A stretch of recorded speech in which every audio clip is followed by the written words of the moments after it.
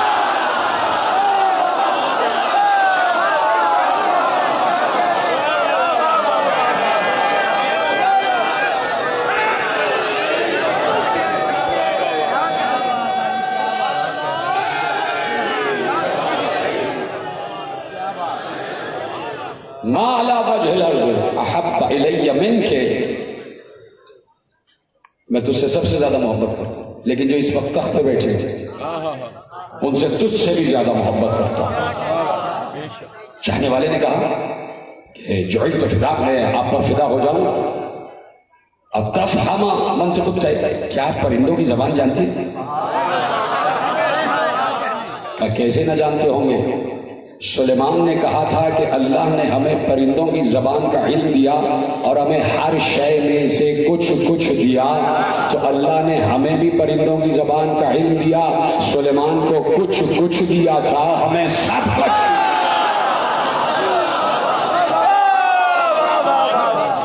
سلیمان کو کچھ کچھ دیا، ہمیں سب کچھ دیا۔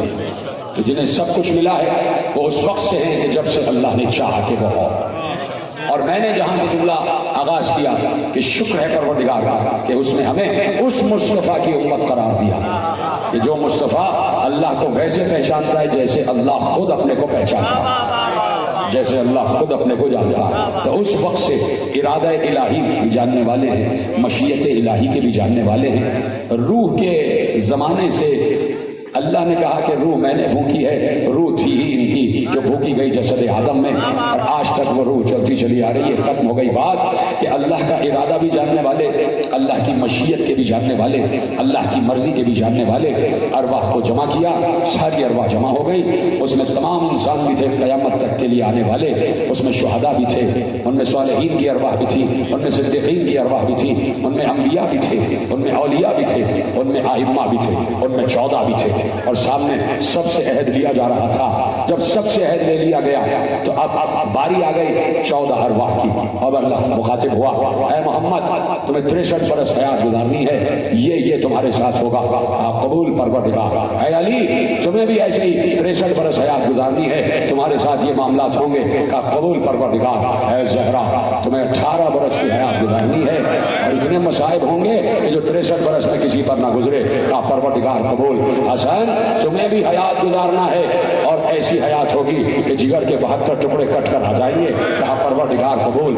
اب وعدہ ہوا حسین تمہیں کربلا جانا ہے، اپنے گھر والوں کے ساتھ جانا ہے، اور دیکھو 3 دن کی بھوک پیاس، کہا پروردگار قبول۔ کہا 72 لاشیں اٹھانا ہوں گے، کہا پروردگار قبول۔ کہا صرف یہی نہیں، 18 برس کا کڑیل جوان ہوگا، تمہارا ہاتھ ہوگا، پرچھی کا پھل ہوگا، کہا پروردگار قبول۔ کہا صرف یہی نہیں، برابر کے بھائی عباس کے کٹے ہوئے شانے اٹھانا ہوں گے، کہا پروردگار قبول۔ کہا صرف یہی نہیں، قاسم کی پامال لاش لانا ہوگی، کہا پروردگار قبول۔ کہا صرف یہی نہیں، 6 مہینے کا علی اصغر گود میں ہوگا، تیر سے شعبہ پار ہو جائے گا، کہا پروردگار قبول۔ کہا حسین صرف یہی نہیں، پیشین کی قبر بھی بنانا ہوگی، کہا پروردگار قبول۔ کہا صرف یہی نہیں، تمہارا سر 13 ضربوں سے کٹ کے نو کے سینہ پر آ جائے گا، کہا پروردگار قبول۔ بات تو ختم ہو گئی شہادت حسین پر، آگے بات بڑھی، حسین صرف یہ نہیں بلکہ تمہارے بعد تمہاری بہن کے سر سے چادر بھی چھینی جائے گی۔ علامہ مجلسی نے لکھا کہ اس سے پہلے کہ حسین کہتے قبول، برابر میں بیٹھی ہوئی روح زینب نے کہا بھیا کہہ دو قبول۔ اجرکم اللہ، اجرکم اللہ۔ 2 شبیں رہ گئی، یہ مہمان زینت بنا تھا نظر خانوں کی، خدا آپ کو کوئی غم نہ دے سوا غم حسین کے۔ زینب نے کہا بھیا کہہ دو قبول۔ بازار شام جانے، زینب جانے، سر زینب جانے اور ردا جانے۔ تو جو حصہ کربلا سے کوفے، کوفے سے شام تک سر حسین کا ہے، وہی حصہ اس پورے سفر میں سر زینب کا بھی ہے کہ زینب نے بالکل پرواہ نہ کی کہ بھیا تمہارا پیغام پہنچتا چلا جائے۔ وہ مصائب زینب نے سہے ہیں کہ خدا کی قسم دنوں پہ پڑھتے تو سیاہ راتوں میں بدل جاتے تھے، لیکن کسی بھی مقام پر زینب نے ایک لفظ بھی شکایت کر نہیں کہا۔ وہی صبر زینب ہے جو صبر حسین ہے۔ آپ کی آواز گریا، اس لیے آہستہ آہستہ پڑھ رہا ہوں کہ بیٹھے رہیں لوگ۔ دیکھیں میں آہستہ پڑھ رہا ہوں، پھر بھی پیچھے سے لوگ کھڑے ہو رہے ہیں، بیٹھ جائیں، ابھی بیٹھ جائیں، مجھے مصائب پڑھنے دیں۔ کل بھی یہی ہوا تھا کہ میں پورے مصائب نہ پڑھ سکا، خدا کے آگے مجھے مصائب پڑھنے دیں، بیٹھ جائیں۔ پیچھے کے جو لوگ ہیں وہ بیٹھ جائیں، جیسے کہ ابھی ہمارے بھائی نے اعلان کیا، نہیں بھائی نے، کہ آخر میں زیارت برآمد ہوگی۔ یہ پیچھے خواتین میری مائیں بہنیں بیٹھی رہی، جا بیٹھی ہے، ابھی میں نے مصائب شروع کی ہے۔ ابھی تو یہ میرے دوست انہوں نے رونا شروع کیا ہے، ابھی تو انہوں نے ہائے کہی ہے۔ کیوں چاہتے ہیں آپ کہ مصائب نہ پڑھے جائیں؟ یہ پیچھے جو لوگ کھڑے ہیں جب تک بیٹھے نہیں مصائب آگے نہیں بڑھیں گے۔ میری بیویاں جو ہیں، میری مائیں بہنیں بیٹھ جائیں جہاں پر ہیں، آپ آہستہ آہستہ آواز گریہ بلند کرتے رہے، اس لیے کہ میں چاہتا ہوں کہ کچھ مصائب میں پڑھوں تو آپ روئیں اور آپ کو روتا ہوا دیکھ کر میں روں۔ تیار ہے سننے کے لیے؟ اجازت ہے کہ بات آگے بڑھائی جائے؟ میں نے کہا جو صبر حسین ہے وہی صبر زینب ہے۔ حسین 57 برس کے تھے، زینب 56 برس کی تھی، دونوں سن میں بڑے تھے تو شاید مصائب برداشت کرنے کی قوت تھی، لیکن 4 برس کی سکینہ پر بھی اتنے ہی مصائب پڑے، اجرکم اللہ، اتنے ہی مصائب پڑے جو ان بڑوں پر پڑے۔ لیکن میں یہ کہنے میں حق بجانب ہوں کہ کسی نے ان بڑوں کو تماچے نہیں مارے۔ سکینہ کو تماچے لگے تو میں کہہ سکتا ہوں کہ سکینہ نے جنت البقیع کا رخ کر کے کہا ہوگا دادی آپ کی وراثت مجھے مل گئی، مدینے میں آپ کو تماچا لگا۔ سمجھ گئے ہو تو گریہ آگے بڑھاؤ نا، ماتم کرو نا ماتم۔ ضروری نہیں ہے کہ آپ انتظار کریں جملوں کا، اور میں آہستہ آہستہ مصائب پڑھ رہا ہوں۔ جب آخری جملہ کہوں گا تو یقیناً تبھی زیارت برآمد ہوگی، لیکن مجھے مصائب پڑھنے دینا۔ آپ نے گریہ کیا ہے، یقیناً کہیں نہ کہیں خواتین کے درمیان میں روح سیدہ موجود ہے، کہیں نہ کہیں عزاخانے میں اسی پردے کے پیچھے شام والی بی بی بھی موجود ہے، کہیں نہ کہیں وہ بچی بھی آئی ہوئی ہوگی جس کی قبر سید سجاد نے قید خانے میں بنائی ہے۔ تو اب پرسہ دیتی جانا، میری ماں بہنیں بھی پرسہ دیتی چلی جائیں۔ اگر مردوں کی آواز کم ہو جائے تو میری ماں بہنوں تمہاری آواز بلند ہو جائے۔ کہیں ایسا نہ ہو کہ مصائب کی بے حرمتی ہو جائے، کہیں ایسا نہ ہو کوئی فرشتہ رسول سے کہے یا رسول اللہ خطیب ممبر پہ بیٹھ کر آپ کے نواسے کا ذکر کر رہا تھا اور لوگ خاموش ہو گئے، تو دیکھو کہیں شکایت نہ ہو جائے، تمہاری آوازیں گریہ بلند ہو جائے۔ میرے عزیزو، حسین، زینب، سکینہ، سجاد، وہی مصائب کہ جو سب نے سہے، وہی مصائب سکینہ نے بھی سہے۔ 4 برس کی بچی کے دامن میں بھی آگ لگی، 4 برس کی بچی کے رخسار کا رنگ ہر منزل پر تبدیل ہوتا رہا۔ سلام ہو، زیارت میں یہی تو کہا گیا کہ سلام ہو اس بچی کے رخساروں پر جس بچی کے رخسار کا رنگ کوفے میں کچھ اور تھا، شام میں کچھ اور تھا۔ اجرکم اللہ۔ صاحبان اولاد بیٹھے ہیں تو جملہ سننا، میں نے اس لیے تھوڑی دیر پہلے مصائب شروع کیے ہیں تاکہ تفصیل سے مصائب پڑھ سکوں۔ اجازت ہے کہ بات آگے بڑھائی جائے۔ سکینہ پر جو مصیبتیں پڑی ہیں خدا کی قسم کوئی ادراک نہیں کر سکتا۔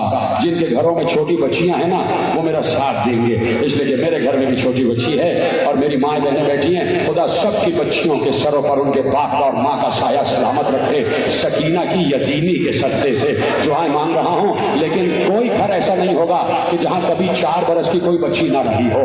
تو یاد کرنا 4 برس کی بچی کا قد اتنا سا ہوتا ہے، اس کے ننھے ننھے رخسار بڑے پھول جیسے ہوتے ہیں، اس کے ننھے ننھے سے ہاتھ، اس کی ننھی ننھی سی کلائیاں ہوتی ہیں، اور کسی بچی کی ننھی سی کلائیوں کو کس کے رسی سے باندھا گیا، کس کے رسی سے باندھا گیا، اور بچی ایسے بچی کو جب گھسیٹا جاتا تھا نا تو سکینہ کے ہاتھ ایسے ہوتے تھے، ہاتھوں سے پکڑ کے گھسیٹا جاتا تھا، اور رسی شمر ملعون کے ہاتھ میں ہوتی تھی، اور قافلہ جہاں جہاں گھسیٹ کے لے جاتے تھے وہاں ساتھ میں یہ بچی بھی گھسیٹتی چلی جاتی تھی۔ ساری منزلیں چھوڑ دی۔ ایک روایت تمہارے حوالے کرنا چاہتا ہوں، تو میں قسم چادر زہرا کی، ابھی مصائب ختم نہیں کر رہا ہوں، ابھی تو میں نے مصائب شروع کیے، جہاں پر ہو وہیں بیٹھے رہنا اور سینے پہ ہاتھ مارتے ہوئے چلتے چلے جانا۔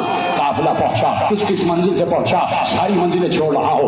قافلہ پہنچا شام سے کچھ منزل پہلے اسقلان تک قافلہ پہنچا۔ شمر قافلے کو لے کر جا رہا تھا اور بیچ دوپہر میں کڑکتی ہوئی دھوپ میں قافلے کو روک لیا گیا۔ اہل حرم جن کے سروں پر ردائیں نہیں ہیں، سید سجاد کے ہاتھ میں ہتھکڑیاں ہیں، پاؤں میں بیڑیاں ہیں، ہتھکڑیاں لوہے کی تھی، اور جب لوہے پہ سخت گرمی پڑتی ہے تو لوہا اور دہکنے لگ جاتا ہے۔ اور ساتھ میں 4 برس کی بچی، میں نے کہا تھا نا کہ صاحب اولاد سننا، روایت پڑھ رہا ہوں، ساتھ میں 4 برس کی بچی، جس راوی نے یہ روایت کی، آدھی روایت اس راوی نے اور آدھی روایت خود سکینہ نے قید خانہ شام میں بیان کی، دونوں روایتیں ملا کے تمہارے حوالے کر رہا ہوں۔ روک دیا گیا قافلے کو، کڑکتی ہوئی دھوپ آ رہی ہے، سخت دھوپ آ رہی ہے، تپ رہا ہے صحرا، اور بیچ صحرا میں قافلہ روکا گیا۔ اور یہ جو یزید کے سپاہی تھے انہوں نے دیکھا سایہ کہاں پر ہے، یہ سائے نیچے جا کے بیٹھ گئے۔ آل محمد کو دھوپ میں بٹھا دیا، آل محمد کو دھوپ میں بٹھایا، کسی کو اجازت نہیں تھی کہ سائے میں آ کے کھڑے ہو جائے۔ انہی میں 4 برس کی سکینہ بھی تھی۔ راوی کہتا ہے میں بچی کو مستقل دیکھ رہا تھا، اس بچی نے بڑے تماچے کھائے، میں دیکھ رہا تھا۔ اس نے کہا اس وقت سے دیکھ رہا تھا جب 11 محرم کو یہ بچی اپنے باپ کی سربریدہ لاش سے لپٹی ہوئی تھی اور اسے شمر نے درہ مار کے باپ کی لاش سے جدا کیا۔ کہ میں اس وقت سے بچی کو دیکھ رہا تھا، اور کہا کہ میں نے اس وقت بھی دیکھا کہ جب شمر ایک مقام پر رکا اور اس نے مشکیزے سے اپنی پوری فوج کو پانی پلایا۔ یہ بچی اس انتظار میں کھڑی رہی کہ شاید کچھ قطرے بچ جائیں تو یہ مجھے بھی پانی پلا دے گا، اور واقعی مشکیزے میں پانی بچ گیا تھا۔ سکینہ نگاہ یاد سے دیکھ رہی تھی شمر کی طرف کہ شاید پانی پلا دے۔ شمر سمجھ گیا کہ یہ بچی پانی چاہتی ہے، قریب آیا، بچی کی آس بڑھ گئی، شاید پانی پلانے لا رہا ہے۔ اس نے سکینہ کو دکھا کے پوری مشق زمین پر بہا، پوری مشق کا پانی زمین پر بہا دیا۔ راوی نے کہا میں راستے بھر اس بچی پر یہ ستم دیکھ رہا تھا، اس کو چند قطرے پانی کے ملتے تھے۔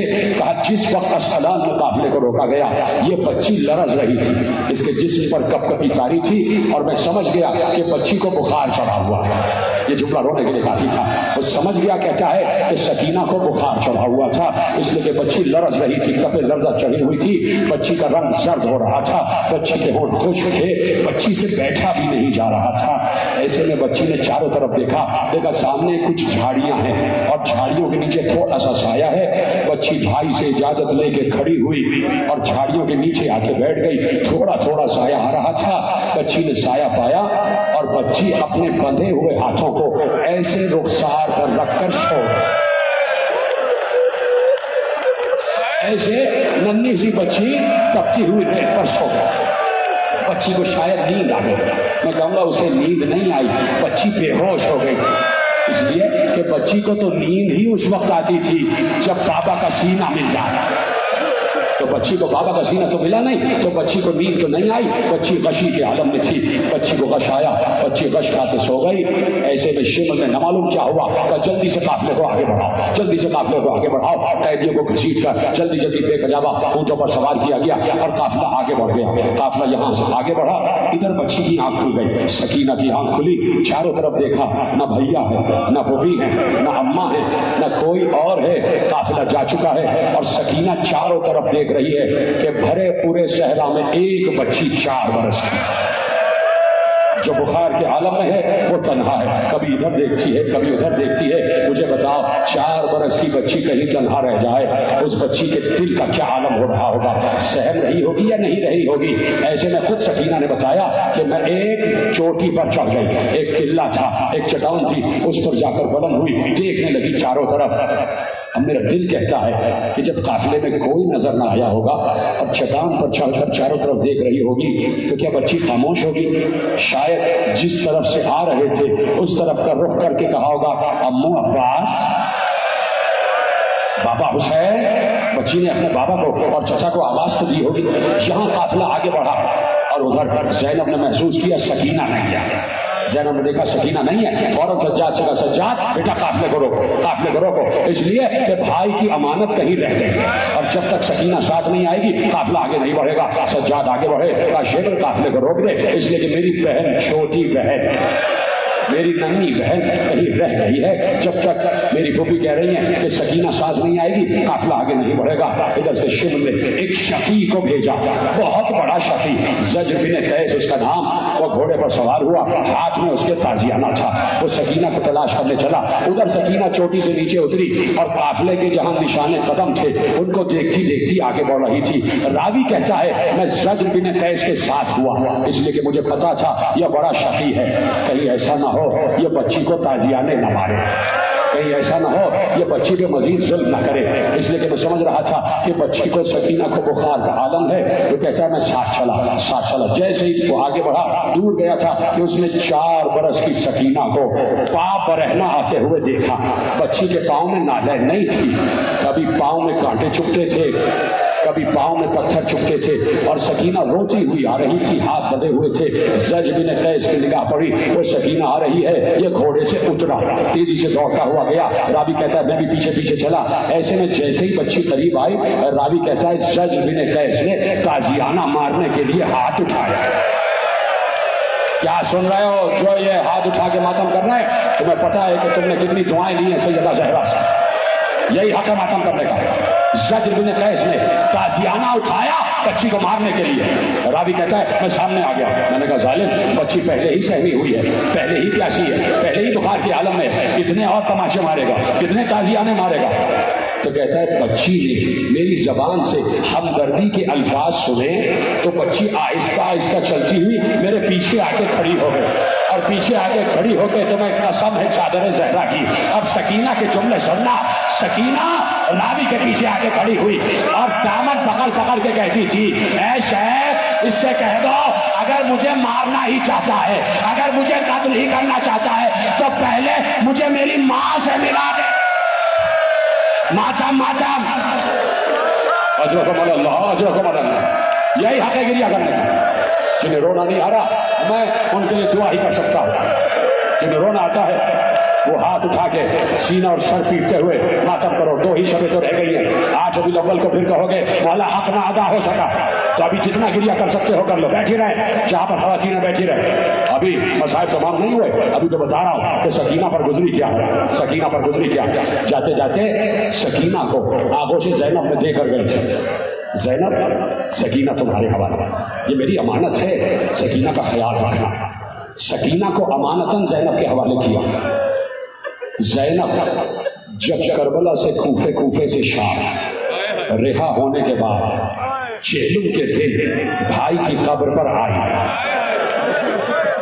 بھائی کی قبر سے لپٹ کر زینب نے ایک جملہ کہا, بھیا مجھے معاف کر دینا, ایک امانت تم نے میرے سپرد کی تھی. وہ سکینہ واپس نہ آ سکی, اس کی قبر قید خانہ شام میں بن گئی.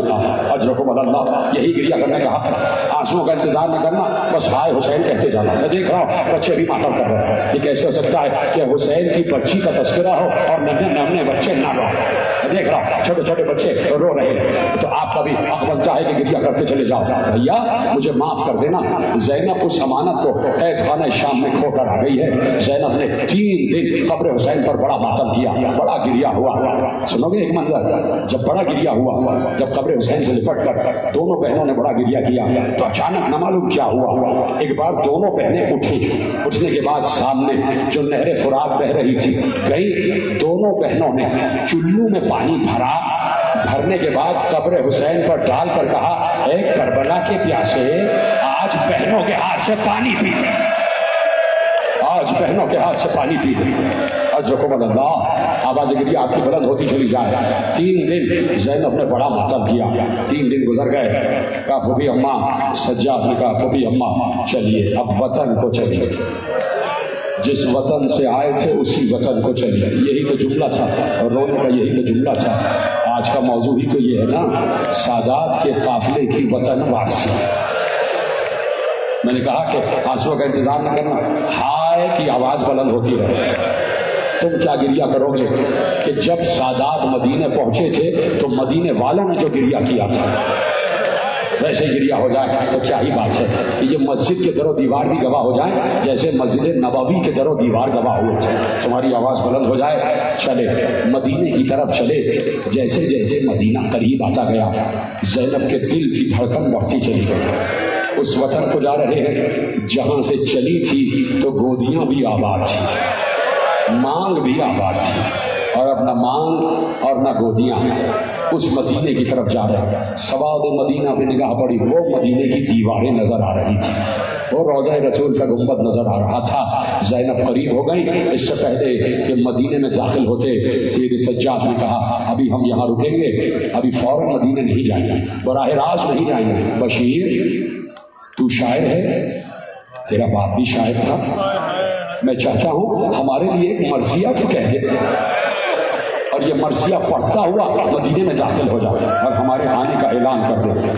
اس لیے آہستہ کیا ہے تاکہ کوئی کھڑے نہ ہو جائے. پورے مسائل مجھے پڑھتے ہیں, پورے مسائل, اور تمہاری آوازیں گریہ بلند ہو جائے. کہا بشیر جاؤ ہمارے آنے کا اعلان کرو. بشیر جانے لگا. کہا رک جاؤ. اپنے گلے سے شال ازا اتاری, بشیر کے گلے میں ڈالی. ایک علم جو فرات کے کنارے گر گیا تھا وہ علم بشیر کے ہاتھ میں دیا. کہا یہ علم لے کے جاؤ اور ہمارے آنے کا اعلان کرو. مدینے کی سرحد سے پہلے اہل حرم رک گئے. بشیر مدینے میں داخل ہوا, سواری پر بیٹھا ہوا تھا. یہ کہتا ہوا داخل ہوا, اے اہل مدینہ سنو میں خبر لے کر آیا ہوں, اس قافلے کی خبر لے کر آیا ہوں جو 28 رجب کو گیا تھا. جو قافلہ 28 رجب کو گیا تھا وہ آج مدینے میں واپس آ گیا ہے. جیسے ہی یہ صدا مدینے کے گھروں میں پہنچی, روایت کہتی ہے ہر گھر کا دروازہ کھلا اور گھروں سے لوگ باہر آنے لگے. 18 برس کے جوان آگے بڑھے, بشیر کو گھیر کر کہا بشیر اے سنانے والے, کیا علی اکبر واپس آ گئے؟ کیا علی اکبر واپس آ گئے؟ بشیر نے کہا روضہ رسول پر چلو. 13-14 برس کے بچوں نے آ کے پوچھا کیا قاسم واپس آ گئے؟ بشیر کہتا ہے چلو چلو روضہ رسول پر وہاں جا کر بتاؤں گا. کچھ بچوں نے گھیر کر کہا بشیر کیا اون محمد واپس آ گئے؟ بشیر کہتا ہے مجمع بڑھتا گیا. ایسے میں کہتا ہے کہ میں گھوڑے پر بیٹھا ہوا تھا, میرے ہاتھ میں علم تھا, میں نے دور سے دیکھا بہت مجمع تھا, میں نے دور سے دیکھا محلہ بنی ہاشم سے ایک بی بی عصا کو تھامے ہوئے, دوسرے ہاتھ میں ایک بچے کا ہاتھ, جیسے دادی اپنے پوتے کو لے کر آ رہی ہے.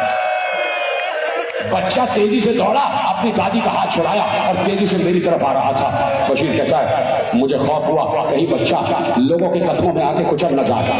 بشیر کہتا ہے میں گھوڑے سے نیچے اترا, تیزی سے دوڑتا ہوا گیا, مجمع کو ہٹاتا ہوا میں نے بچے کو گود میں اٹھا کے میں نے بچے کے رخسار پر پیار کیا اور میں نے کہا صاحبزادے شہزادے کس کے بیٹے ہیں, آپ کے بابا کا نام کیا ہے, سنو گے؟ بچے نے کہا نام تو نہیں بتایا. بچے نے کہا اے خبر دینے والے, یہ تیرے ہاتھ میں جس کا علم ہے میں اس کا بیٹا. ایسے ہی بات یہی حق گری اگر نہیں, اور میں عباس کا بیٹا. ایسے میں وہ خاتون بھی سامنے آ گئی, وہ بزرگ خاتون بھی سامنے آ گئے. اے سنانے والے کیا خبر لے کر آیا؟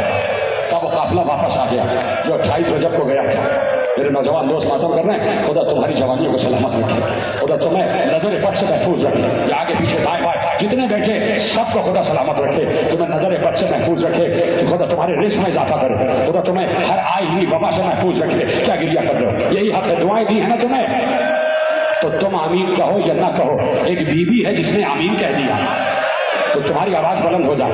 وہ خاتون, وہ بزرگ خاتون آگے بڑھے اور کہا ہے خبر دینے والے کیا خبر لے کے آیا؟ کہا وہ قافلہ واپس آ گیا. سنو گے؟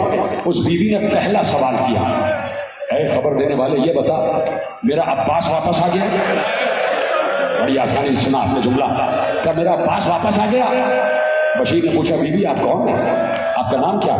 کہا میں عباس کی ماں ام البنین ہوں, میں فاطمہ ام البنین ہوں. سنو گے؟ بشیر نے کہا دست ادب چھوڑ کر کہا بی بی میں بسط احترام آپ سے سوال پوچھنا چاہتا ہوں کہ آپ نے یہ نہ پوچھا کہ حسین آ گئے, آپ نے یہ نہ پوچھا کہ زینب آ گئے, آپ نے یہ نہ پوچھا کہ ساری بیویاں آ گئے, آپ نے یہ نہ پوچھا کہ سکینہ آ گئی, آپ نے یہ کیوں پوچھا کہ عباس آ گئے؟ آپ آپ کا بیٹا ہے، اس لیے سب سے پہلے عباس کو پوچھا۔ تو پتہ ہے ام البنین نے کیا جواب دیا؟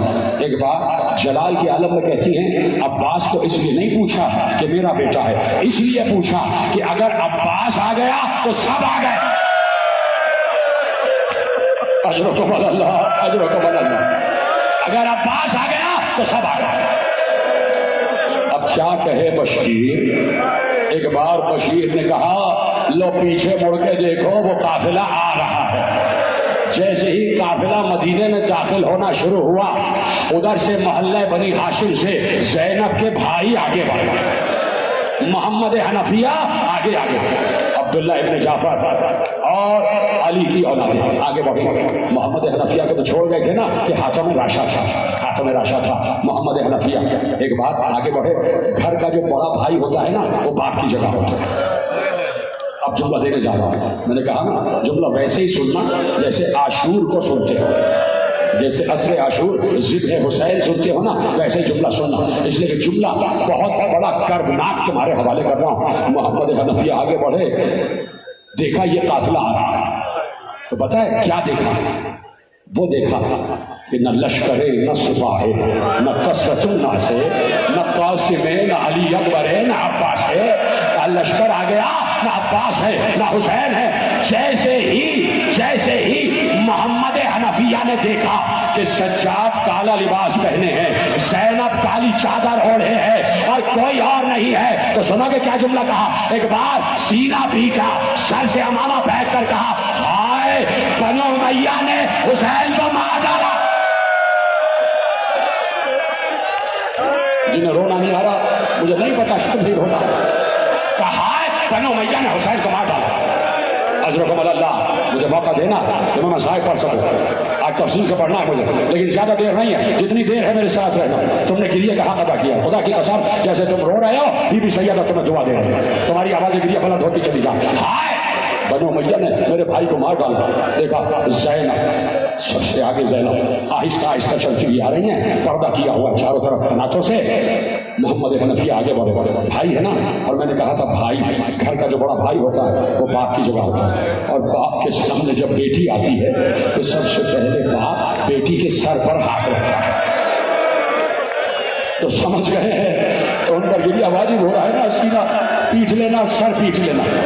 بھائی بہن کے سر پر ہاتھ رکھتا ہے۔ میری ماں بہنیں سنے، محمد حنفیہ نے کپ کپاتے ہوئے ہاتھوں کا اٹھایا، زینب کے سر تک لائے، ہاتھ رکھا ہی چاہتے تھے کہ زینب پیچھے ہٹ گئی۔ بھائی محمد سر پر ہاتھ نہ رکھو۔ کہا کیوں، کیا ہوا؟ کہا نیزے سے میری چادر اتاری گئی، میرا سر زخمی ہے۔ ماتا ماتا، ہاں میری ماں بہنیں، کہا میرا سر زخمی ہے۔ سوچو محمد حنفیہ پر کیا گزری ہوگی، میری طرف دیکھ کر رہنا جواب، کیا گزری ہوگی محمد حنفیہ پر جب یہ سنا ہوگا کہ بہن کے سر سے ردا چھن گئی۔ قافلہ پلٹا، ہجوم تھا، بہت بڑا ہجوم تھا۔ اس ہجوم کے تناتوں کے سائے میں اہل حرم آ گیا اور کہا پہلے میں نانا کی قبر پر جاؤں گا۔